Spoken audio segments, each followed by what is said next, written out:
Dance is the hidden language of the soul is a very beautiful and motivational quote by Martha Graham.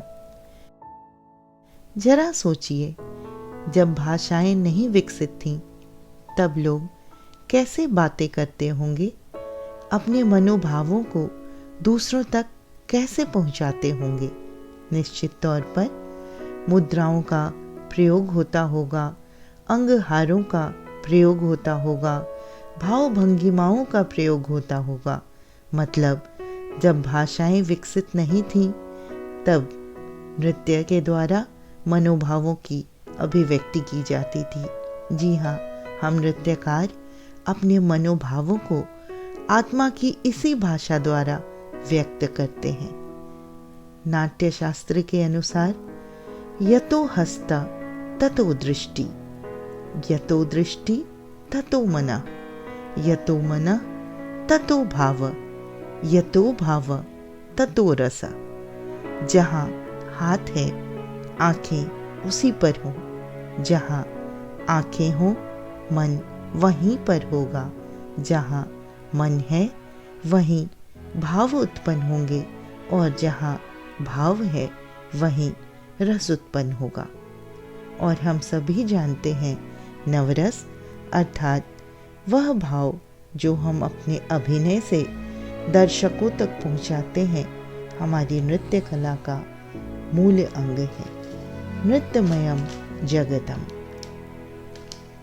समस्त संसार ही नृत्यमय है, बस आपको उसे महसूस करने की आवश्यकता है। जीवन अगर आनंद वन है, तो नृत्य उस वन का सबसे सुंदर पुष्प। जीवन अगर इंद्रधनुष है, तो नृत्य उसका सबसे गहरा रंग। जीवन अगर कोई सरिता है, तो नृत्य उस सरिता की सबसे उत्फुल्ल तरंग। नृत्य स्वस्थ मन की सहज प्रक्रिया है, और यह हमारी अंतरात्मा की आवाज़ है, जिसे हम न चाहते हुए भी मानते हैं। नृत्य मनुष्य को ईश्वर का एक अनुपम वरदान है, जो हमारे मन के भावों को व्यक्त करने का सशक्त माध्यम है। और नृत्य का विकास हमारे जन्म के साथ ही हो जाता है। नृत्य कला में लय है, और हमारी हृदय की गति भी लय से जुड़ी है। मनुष्य की प्रवृत्ति है नृत्य, मनुष्य की प्रकृति की पहचान है नृत्य, सुख शांति की तलाश है नृत्य। इसका अनुभव आप स्वयं कर सकते हैं। जैसे ही कोई खुशी का समाचार प्राप्त होता है, हमारा हृदय झूम उठता है, और उसकी अभिव्यक्ति हमारे शारीरिक भावों से होती है। प्राचीन काल से आज तक हमारे सभी उत्सव, बैठक और त्योहार नृत्य के बिना पूर्ण नहीं होते हैं। हम सभी अपनी रुचि, प्रकृति और अवसर के अनुरूप नृत्य का चयन करते हैं। खुद नृत्य कर या नृत्य देखकर हमारा मन थिरक उठता है, और हमारी आत्मा उस पर ताल देती है।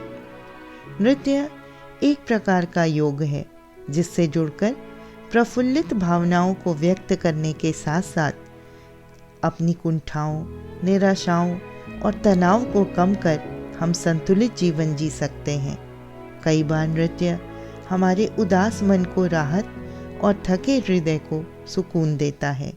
ईश्वर, मनुष्य और सभी जीव जंतु अपने मनोभावों को इस कला के द्वारा प्रदर्शित करते हैं। अगर आपने नृत्य कला को सात्विक रूप से अपनाया है, या सिर्फ आप अपनी सभ्यता और संस्कृति को इस कला के माध्यम से समझना चाहते हैं, तो आपको अपने मन के भावों को अभिव्यक्त करने के लिए किसी कृत्रिम पंख की आवश्यकता नहीं होगी। आप अपनी साधना, सरलता और संयम के द्वारा, इस कला के द्वारा अपने मन के भावों को मनचाही उड़ान अवश्य दे सकते हैं। धन्यवाद।